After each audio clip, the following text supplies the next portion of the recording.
Office का काम खत्म करके प्रीति अपनी सीट से उठ ही रही थी कि चपरासी एक फाइल उसे देते हुए बोला, मैडम, वर्मा सर ने कंप्लीट करके अभी देने को कहा है। ओह, आज फिर देर हो जाएगी। प्रीति ने घड़ी देखा तो 5:30 बज गए थे। उसे क्रेच से अपने बच्चे को भी रिसीव करना था। शुक्र है क्रेच उसकी सहेली का है, नहीं तो मुश्किल और हो जाती। उसने जल्दी जल्दी फाइल कंप्लीट करके दी और निकलते निकलते उसे 6:30 हो गया। क्रेच पहुंची तो उसका बेटा शौर्य ने ठुनकते हुए कहा, मम्मा, मैं आपके साथ नहीं आऊँगा। तभी क्रेच की संचालिका सुधा ने उसे अपने कैबिन में बुला लिया। वहाँ एक और माता पिता बैठे थे और साथ बैठी थी गोल मटोल बच्ची जिसके सर पर पट्टी बंधी हुई थी। प्रीति को देखते ही वे लोग बिफर पड़े और बोले, कोई मैनर्स नहीं सिखाया बच्चे को। वर्किंग मदर्स के पास टाइम ही कहाँ होता है और बच्चों को खूब जिद्दी बना देती हैं। क्या कहे जा रहे हैं आप लोग, मैं समझ नहीं पा रही, प्रीति ने हैरान होते हुए कहा। बीच बचाव करते हुए सुधा ने बोला, ठीक है, आपका क्रोध वाजिब है, पर यह नौकरी पेशा व गृहिणी पर वाद विवाद प्रतियोगिता आयोजित न करे। दोनों ही माओं के लिए बच्चा एक बड़ी जिम्मेदारी होता है। उन्हें शांत करते हुए सुधा बोली, प्रीति, शौर्य ने आज इस बच्ची को धक्का दे दिया। दीवार से टकराने से इसे चोट लग गई। आजकल जरा जरा सी बातों पर शौर्य कभी धक्का देता है, कभी मारपीट करता है। 3 साल के बच्चे में इतना गुस्सा व क्रोध मैंने इससे पहले कभी नहीं देखा। तुम्हें कुछ करना होगा प्रीति। प्रीति बोली, ओह, आई एम सो सॉरी। जिस लड़की को चोट लगा था उसकी माँ ने कहा, सॉरी आपके बच्चे को बोलना है, न कि आपको। मैं आप लोगों के लिए क्या कर सकती हूँ। प्रीति बोली, चलिए मैं आपका मेडिकल एक्सपेंस भी भर देती हूँ। प्रीति ने हिचकते हुए कहा। माँ ने कहा, पैसों का रौब हमें ना दिखाएं, बस अपने बच्चे को संभाल लें, इतना ही बहुत है। यह व्यंग तीर सा प्रीति को चुभा। इसके बाद प्रीति ने शौर्य को डांटते हुए पूछा, शौर्य, तुमने उस लड़की को क्यों धक्का दिया।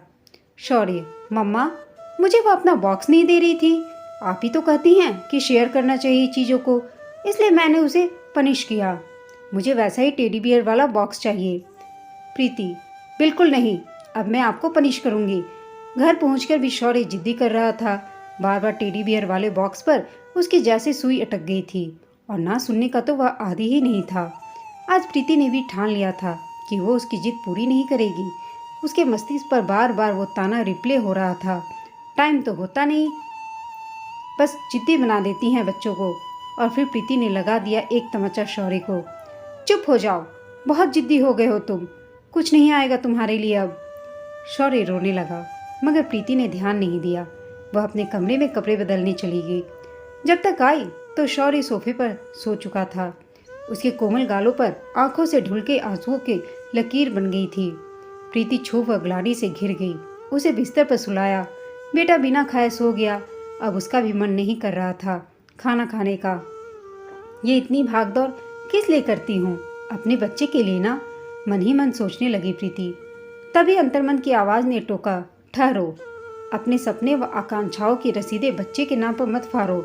उस मासूम को जिस ऐसो आराम सुविधा भरा जीवन तुम देना चाहती हो वह नहीं मांग रहा वह।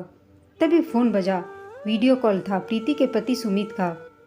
हाय, कैसी हो। झूठी मुस्कान लाना चाहिए प्रीति ने अपने चेहरे पर, लेकिन वह समझ गया। शौर्य को लेकर तुम्हें आज बहुत मिस कर रही हूँ, प्रीति ने कहा। अब यार, तुमने ही तो जिद करके मुझे भेजा है 7 समंदर दूर अमेरिका, यह कहकर कि ऐसा मौका नहीं गंवाना चाहिए, नहीं तो मैं कहाँ जाने वाला था अपनी बीवी और बच्चों के बगैर।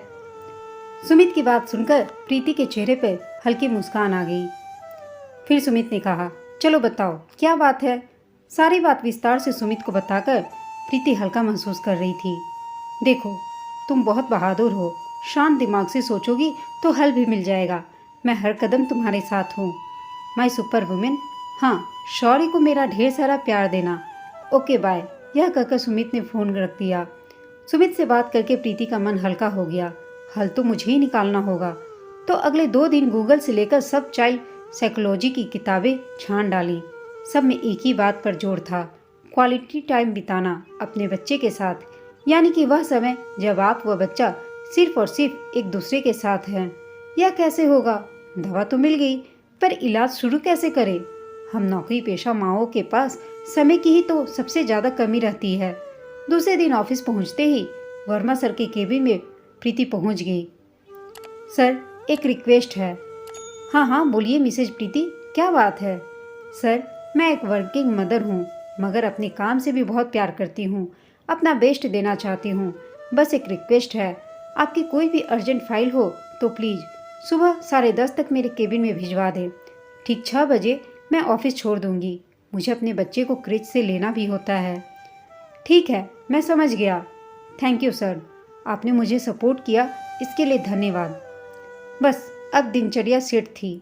शाम 6 बजे शौर्य को लेकर वह सीधे पार्क जाती, जहां वह बच्चों के साथ खेलता व प्रीति निगरानी करती। दोनों घर आकर डिनर करते।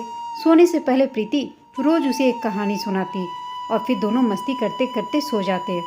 प्रीति ने कुछ समय के लिए आभासी दुनिया से भी दूरी बना ली थी कि पहले अपने निजी जीवन को तो संभालूं, फिर बाहर की दुनिया में विचरेंगे। 1 महीने बाद शौर्य बहुत ही जिम्मेदार व प्यारा बच्चा बन गया था। सुधा भी हैरान थी उसका बदला रूप देखकर। अब वह हर बच्चे की मदद करता, वह हंसता खेलता। प्रीति ने चैन की सांस ली। मर्ज का इलाज जल्दी ही हो गया। दोस्तों, माँ माँ होती है, चाहे वो नौकरी पेशा हो या गृहिणी, और बच्चे को ढालना, संवारना और उसको अपना बचपना खुश होकर व्यतीत करने में माँ मदद करती है। यह उसी का दायित्व है। आप भी कमेंट करके बताएं कि आप अपने बच्चों के साथ क्वालिटी टाइम कैसे बिताती हैं। कहानी पसंद आई हो तो इसे लाइक और शेयर जरूर कीजिएगा। अगर चैनल पर नए हैं तो प्लीज़ चैनल को सब्सक्राइब करना ना भूलें। कहानी सुनने के लिए आप सबका धन्यवाद।